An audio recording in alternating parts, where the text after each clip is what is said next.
offensive lineman, Ja'Quay Hubbard. Questions for Ja'Quay? Greg? So, Ja'Quay, I sort of started this with the other two guys as well. Anxiety levels, just wanting to get going, play. What's your nervousness level this week leading up to the game? Yeah, I wouldn't say the word anxiety is the right word. I would say more, anticipation, ready to roll. It's been a long off season, been a long fall camp.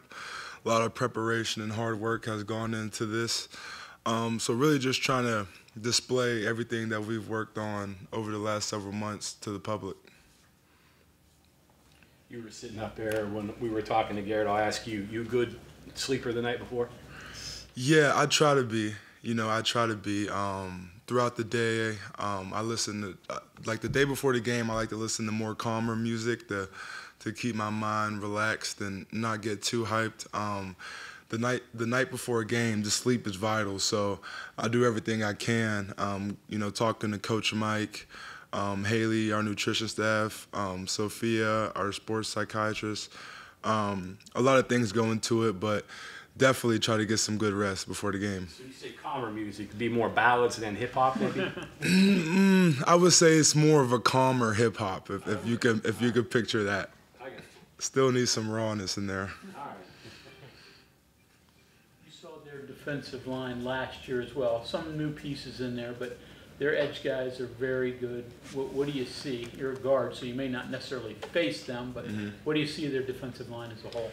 Yeah, their defensive line, they're very well disciplined. They like to move and get vertical up the field. They're pretty twitchy. They have good hand placement. They like to strike people in the run game. So it'll definitely be a battle, but we are fully confident that we'll handle the job well. We've been preparing very well, watching a lot of film, and we go against a great defensive line every day. So we're ready for the matchup for sure. Garrett mentioned those edge rushers.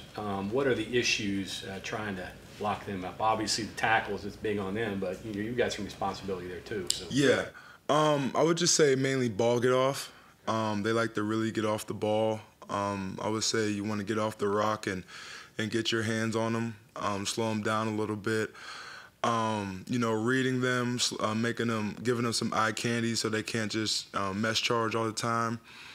Just different things you could do throughout the game plan to, slow them down. But, you never want to be intimidated by that. You want to just still treat them how we'll treat, the same opponent in week 8. Just trust your fundamentals and trust your technique and play with passion. You got a big Mike. I mean, that's a guy you're going to have to reach a lot. What's his challenges with their Mike linebacker? Yeah, he's quick, reads and reacts very well, has a knack for trying to get the ball out. So really just, angles beat speed. Technically, me and him are not the same speed, so I gotta set the right angle and when I get to the point of attack, be physical with my hands, and I think we'll be all right. What's the impact of having played them last year? I mean, last year was going into an unknown. You do have game film last year, even though different coaches, things like that are a little different. Yeah, huge to be able to play them last year to kind of see, maybe some tendencies that they may have. Clearly that was a year ago, so some of those could break. But you rely on some of those. Just kind of some things that they may do, having an idea on how they'll try to attack maybe our weaknesses to maybe sharpen them up by game time. Gives you a real good advantage. What worked well for you last year against them, you think? Yeah, I would say just being physical, running the ball. As Garrett mentioned, there was some third downs we wish we had back, some red zone opportunities that we've really harped on this offseason, 4-point plays, we call them, going from a field goal to a touchdown. But yeah, I think being physical, running the ball, and just embracing the environment, embracing the atmosphere, not backing down from the 110,000 people that were there. I think that's half the battle when you play up there.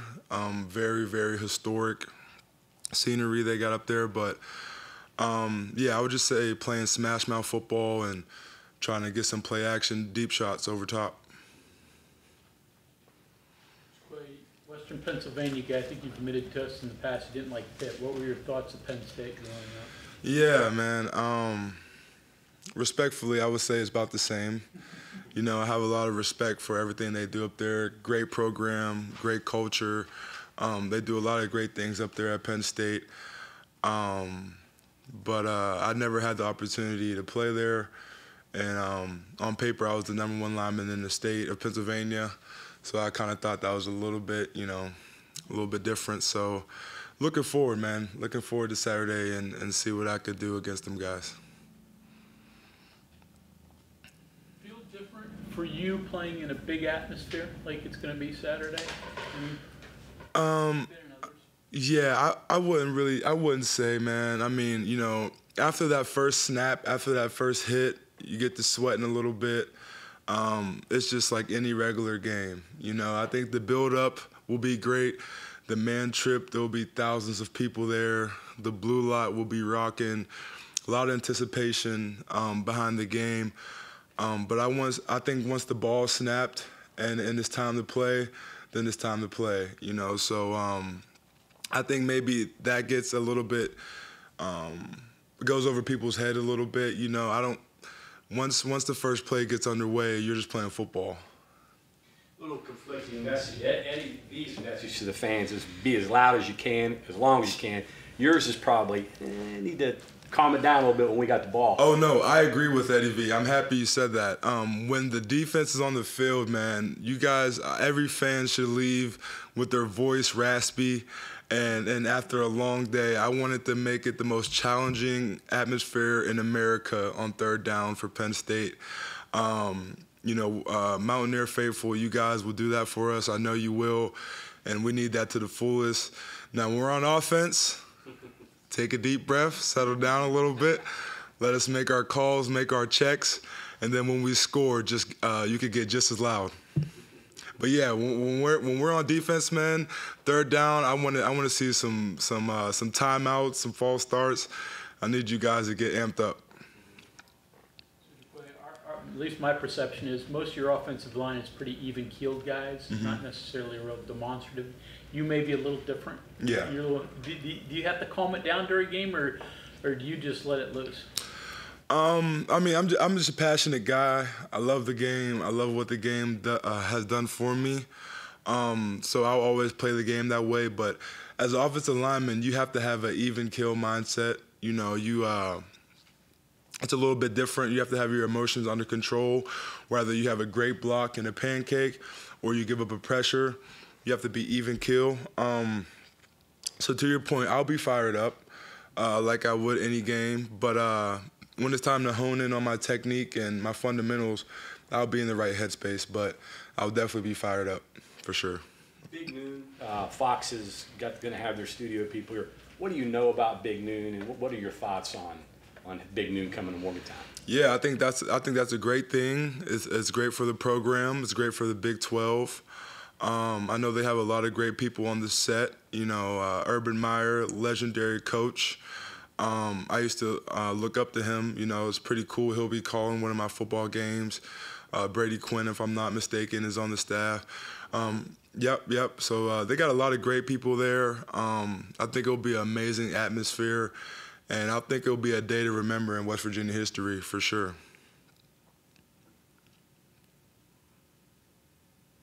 Okay, anything else for Ja'Quay? Appreciate you guys.